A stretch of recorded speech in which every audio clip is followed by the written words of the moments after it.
سنت خطبہ و شورا اہل سنت حاضرین بزم ذکر مصطفیٰ بزرگوں نوجوانوں عزیز بچوں اسلامی بھائیوں دور دراز میں بیٹھ کے سننے والے اسلام کی شہزادیوں ماں اور بہنوں السلام علیکم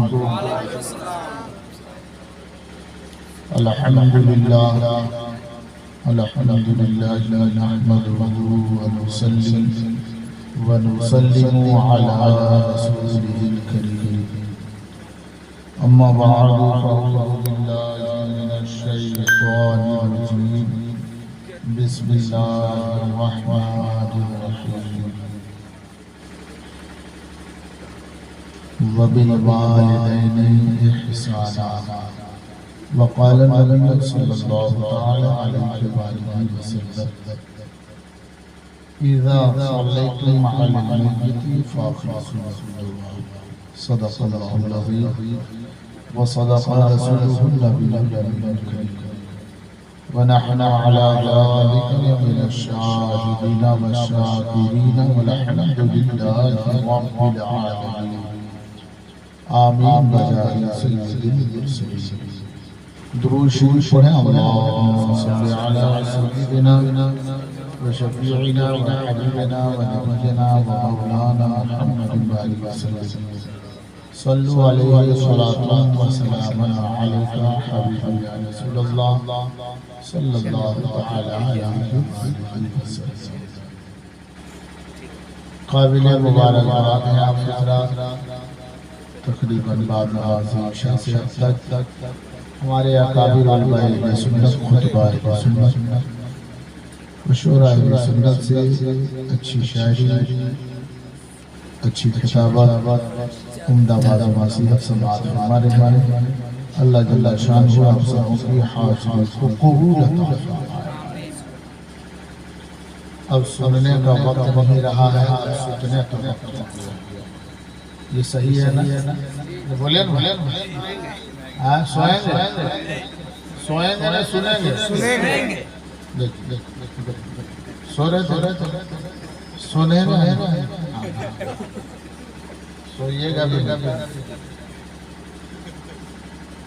وہ سوچ رہے ہیں کہ کب ختم ہوگا۔ اب بے فکر رہیے، لمبی چوڑی تقریر نہیں ہونی ہے، کچھ مجھے بھی برداشت کر لیں، میں علاقے کا ہوں، بغل کا گھر کا، جب چاہیں ہمیں سن سکتے ہیں، ضروری نہیں کہ آج کبھی بھی سن سکتے ہیں۔ بہت اچھی کتابت بھی حضرت مولانا اکرام الحق صاحب اللہ مدد علی کی، حضرت مولانا ہارون رشید صاحب کی نام اسماعیل کی اچھی شاعری ہے، حضرت محفوظ کیفی کی، حضرت مولانا شفاعت علی برکاتی کی، حضرت مولانا مبارک صاحب، حضرت مظفر ساقی کی، سبوں کو آپ نے سنا، مولانا اسماعیل کو بھی آپ نے سنا، حضرت مولانا ادریس رضا منظر اسے بھی آپ نے سماعت کر دیا۔ اچھی نقابت حضرت عبدالرحمن جامی سے بھی آپ نے سنا، اور بہت اچھی نقابت حضرت مولانا قاری غلام رسول رہبر صاحب طیلہ مدد ذلہ سے بھی سماعت کر رہے ہیں۔ صدر جلسہ حضرت مولانا ارشاد صاحب تشریف رکھتے ہیں، اچھی صدارت ہو رہی ہے، اچھا فیصلہ بھی رہا کہ مہمان کو پہلے کھلاؤ، ہونا بھی چاہیے نا، نہیں گھر میں کھانا اکو کی ضرورت نہیں، آواز کو خالی صاف رکھیں۔ اب ایسی آواز مت بنا دیجیے کہ ایسا نہ لگے کہ جہانگیر نہیں بول رہا، اس کا باپ آواز تو بھی صاف رکھیے گا، میری آواز کی طرف سے رکھیں گے، ماشاءاللہ بہت اچھا، اچھی صدارت ہوئی، اور ہونا بھی چاہیے۔ مہمانوں کو پہلے کھلایا جاتا ہے، پہلے گھرویہ کھاتا ہے، زور سے بولیے نا، پہلے مہمانوں کو کھلایا جاتا ہے، بعد میں گھرویہ کھاتا ہے۔ دیکھیں شاخ پہلے گھرویہ ہے، سمجھ رہے میری بات کو، چیک کرتا ہے پہلے گھرویہ، یہ بھی ہونا چاہیے۔ ہاں پہلے گھرویا کو چٹنی دیا جاتا ہے اس میں سے الحمدللہ، لیکن پھر بھی ٹھیک ہے، کوئی بات نہیں، بہت اچھا جلسہ ہے۔ اللہ سلامتی عطا فرمائے۔ مرحوم مقبول جناب ناظر صاحب کو اللہ اپنے حبیب علیہ الصلوۃ والتسلیم سب کے طفیل میں کروٹ کروٹ جنت نصیب عطا فرمائے۔ وہ جنت میں جائیں گے، آپ لوگوں کو کوئی دقت ہے؟ ارے زور سے بولیے، کوئی دقت ہے تو دعا کی جائے تو آمین کم سے کم بولیے۔ ہم ابھی تک تو بولے نہیں کہ ہاتھ اٹھائیے، ابھی بولے ہیں کہ ہاتھ اٹھائیے، خالی زبان ہلائیے۔ اب ہاتھ اٹھانے کا ٹائم نہیں ہے، ورنہ ایسے وقت میں جہاں کہیے گا نقیب صاحب کے ہاتھ اٹھائیے، کسی پر بھی اٹھا سکتا ہے۔ ایسے وقت میں کسی پر بھی ہاتھ اٹھا سکتا ہے، اس لیے ہاتھ جہی ہے وہی رکھیے، اٹھا اٹھی والا کام نہیں کرنا ہے، صرف زبان کو ہلانا ہے۔ ایک مرتبہ بولے یا رسول اللہ، دھیرے سے بولیے گا کیونکہ ایک بج چکا ہے۔ تاریخ بہت پہلے بدل چکی ہے، ایک دم دھیرے سے بولیے گا، شروع میں بھی آہستہ سے بولیے گا۔ ایک مرتبہ بولے یا رسول اللہ، اللہ سلامت عطا فرمائے۔ یہ 40ویں کی محفل ہے، اس سال ثواب کے گرد و گائے سے 40ویں کا اہتمام ہوا۔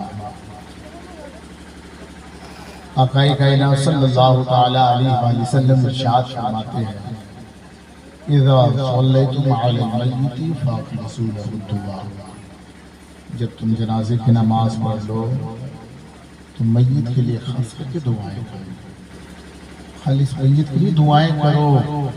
یہ نہیں کہ جنازے کے بعد فوراً دعا کرو، بعد میں مت کرو، تیجا میں کرو، پھر 10واں نہ کرو، 10 دن ہو جائے تو دعائیں نہ کرو۔ آقا نے ایسا نہیں فرمایا، مطلق میرے آقا نے فرمایا کہ جب تم جنازے کی نماز پڑھ لو تو میت کے لیے خالص، میت کے لیے خاص کر کے دعائیں کرتے رہو، ان کے لیے دعائیں کرو، صبح ہو، شام ہو، دوپہر ہو، رات ہو، دن ہو، برسات ہو، گرمی ہو، ٹھنڈا ہو، جب تمہیں وقت ملے، موقع ملے، خیال کر کے ان کے لیے دعائیں کرو۔ اور ہم لوگوں کا معاملہ کیا ہے کہ اگر کہیں باپ کا انتقال ہو گیا، ماں دنیا سے چلی گئی، دادا خدا فرما گئے، دادی مر گئی، تو 40 دن تک حساب ٹھیکے رہے گا، ٹینشن نہیں دیجیے، حساب ٹھیک۔ جلسے کے بعد حساب تھوڑا گڑبڑاتا ہے، حساب نے اسی طرح حساب کی بات آ گئی، ہاں نذرانہ دیا لفافہ میں، بولا کتنا ہے، بولا ہلکا سا کم، بولا ہلکا سا کم کیوں کر دیا، بولا زیادہ کم تھوڑی کیا، تھوڑے سے کیا، بولا کیوں، بولا ختنہ اسلام میں سنت ہے، سمجھ ہاں ہلکے سے، وہ حساب کتاب ٹھیک رہے گا۔ ہاں دیکھ کیا ہوتا اپنے علاقے میں 40 دن تو اپنے دادا کو خوب یاد رکھتے ہیں، دادی کا مکمل خیال ہے، ابو کا پورا خیال ہے، انتقال کر کے 40 دن تک بیلا ناگا، اگر خود نہیں ہے تو کم سے کم گاؤں کے مجاور کو بلائے، مؤذن صاحب کو بلائے، مؤذن صاحب ہاں 40 دن تک عمر بپا کے پاس ہی اگربتیاں جلا دینا لے کر کے ایک مٹھا اگربتی لگا کر کے ایک دم قبر پر سرے کے طرف کھنچ دیا، دھواں لگایا، دھواں ہی صرف نہیں لگایا، اگربتی جلا دیا۔ کتنے دن؟ 40 دن۔ سوچتا ہے کہ 40 دن میں نے اگربتی جلا دی، بہت نیک کام کیا ہے۔ آؤ میرے آقا علیہ الصلوۃ والتسلیم کی بارگاہ میں، آقا کائنات صلی اللہ تعالی علیہ وسلم ارشاد فرماتے ہیں کہ مردے کو سب سے زیادہ ڈر، خوف مرنے کے بعد کس چیز سے معلوم ہے؟ آگ سے۔ اچھا ایک چیز یہ بتائیے، مردہ قبر کے اندر ہے تو وہ اندر میں رہ کر کے باہر کی چیزوں کو دیکھ سکتا ہے کہ نہیں دیکھتا ہے کہ نہیں بتائیں؟ ارے زور سے بولے دیکھ سکتا ہے، ارے زور سے بولے دیکھ سکتا ہے کہ ویسے ہی بول رہے ہو، کبھی سنے ہیں کیا بھیتر میں رہ کر کے اوپر کو دیکھ سکتا ہے؟ چپ ہو گیا، ابھی تک بولا ہاں ٹھیک ہے، جیسے دیکھ سکتا ہے زور سے بولا بولا کہا ہے یہ سب ٹینشن میں ہم لوگ پڑیں گے، یہ سب ٹینشن میں ہم لوگ نہیں پڑھتے ہیں، اگر یہ سب پوچھنا ہے تو امام صاحب سے پوچھیے۔ بولا کیوں؟ تھوڑا پیسہ دیتے تنخواہ دیتے ٹھیک کا تھوڑی رکھے ہوئے ہیں، یہ سب سوال جواب امام صاحب بتائیں گے، ہم لوگ یہ سب ٹینشن نہیں لیتے ہیں۔ سنیں، مردے کے اندر اتنا پاور اللہ نے دیا ہے، اتنا پاور دیا کہ وہ زمین کے بھیتر بھی رہے نا تو وہ مومن ہوگا، باہر والے کو دیکھ لیتا، آپ کہیں کہ کیسے پتہ چلے دیکھ لیتا۔ اور میرے آقا علیہ الصلوۃ والتسلیم کی بارگاہ میں آقا کائنات صلی اللہ علیہ وآلہ وسلم نے ارشاد فرمایا، میرے صحابہ جب تم قبرستان کے قریب سے گزرا کرو تو مردوں کو سلام کر لیا کرو۔ کیا کرنا چاہیے مردوں کو؟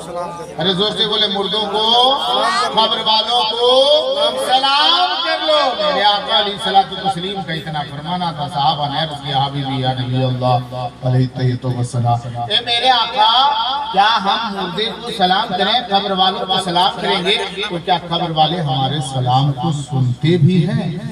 میرے آقا مسکراتے ہیں، میرے آقا زور سے بولے، میرے آقا مسکراتے ہیں، میرے آقا مسکراتے اور فرماتے ہیں، میرے صحابہ تم سلام کو سننے کی بات کرتے ہو۔ میرے آقا نے فرمایا، اے میرے صحابہ، اے میرے غلاموں، میرے دوستوں اور میرے ماننے والوں، تم یہ جان لو اور اعلان کر دو کہ جب بھی کوئی قبر والوں کو سلام کرتا ہے، جب بھی کوئی قبر والے کو کوئی مومن سلام کرتا ہے تو وہ سلام کو وہ قبر والا وہ مردہ سنتا بھی ہے، وہ سننے کے بعد سلام کرنے والے کو جواب بھی دیتا ہے، اور اتنا ہی بس رہی بلکہ میرے آقا فرماتے ہیں وہ سلام کو سنتا بھی ہے، سلام کا جواب بھی دیتا ہے، اور ساتھ ہی ساتھ سلام کرنے والے کو پہچان بھی لیا کرتا ہے۔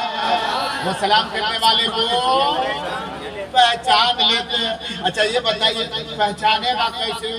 جب دیکھے گا تب، زور سے بولے دیکھے گا تب، ویسے پہچان لیا، دیکھا کون آیا، اور وہ بھی اس کی تفسیر میں آتا ہے۔ میرے آقا نے فرمایا پہچان لیتا ہے، کون پہچان لیتا ہے؟ وہ مردہ پہچانتا ہے، سلام کرنے والے کو، کہ سلام کرنے والا بیٹا ہے یا بھتیجا ہے یا بھائی سلام کیا ہے یا میرا پوتا سلام کیا ہے، میرا نوازا سلام کیا ہے، میرے باپ سلام کیا ہے، ہمارے خاندان کا کون شخص ہے، وہ سلام کرنے والے کو پہچان بھی لیتے ہیں۔ اس لیے میرے آقا فرماتے ہیں، اے لوگوں مردوں کو سلام کرو۔ اب اس سے ایک سبق ملا کہ کوئی کام ہمیں دکھاوے کا کرنا نہیں، کوئی کام ہمیں دکھاوے کا کرنا نہیں ہے، کیونکہ اگر ہم نے یہ دکھاوے کا کام کیا کہ ہم اپنے چچا کو بہت مانتے ہیں، اپنے چچا کا بہت خیال کرتے ہیں، صرف ہم نے دکھاوے کا کام کر دیا، اپنے باپ کو ہم نے بہت چاہا، اپنی ماں کو ہم نے بہت چاہا، اس لیے ہم اتنا بڑا چالیسواں کیے، ہم نے برسی بنا لی، ششماہی بنا لی، لوگوں کو خیرات کر دیا، کہ نیت اگر میری ہے کہ میرے دیکھنے کے بعد لوگ کہے کہ یہ اپنے باپ کا وفادار ہے، ماں باپ کا فرما بردار ہے۔ اگر نیت تو نے دکھاوے کی رکھ لی تو یہ سارے اعمال تھرے کے تھرے رہ جائیں گے، یہ اعمال تیرے منہ پر مار دیے جائیں گے۔ اے لوگوں کو دکھاوے کا کام نہ کرنا، فقط برسی اور چالیسویں پہ منحصر مت رکھنا، بلکہ جب موقع ملے ماں باپ کی قبروں پہ حاضری دے دیا کرنا۔ لیکن آپ لوگ جانتے ہیں کہاں حالت تو یہ ہے علاقے کا حضرات، ابھی تو 40واں میں لوگ بیٹھے ہیں، اٹھ کے جا رہا تھا نا، اکیلے دو بچہ نہیں جا رہا تھا، چار بچہ ایک ساتھ میں، نوجوان بھی جا رہا تھا، اکیلے نہیں، دو ساتھ بھی جا رہا تھا۔ وجہ کیا معلوم ہے؟ یہ تو 40واں ہے کہ 2-3 ایک ساتھ جا رہا تھا، اگر تیجا ہوتا ہے تو 10 ایک سے ساتھ جا، تیجا میں نکلتا ہے۔ تو معلوم ہے علاقے کا عالم عجیب ہے، اگر کہیں کچھ ہو رہا ہے، حبیب بابو کچھ ہو رہا ہے کیا؟ سسرال ہے آگے، اسی لیے مسکرا رہا ہے۔ داماد لوگ تو سسرال میں تو مسکرے گے، اللہ سلامتی عطا۔ اگر تیجا اگر کسی کا انتقال ہو گیا نا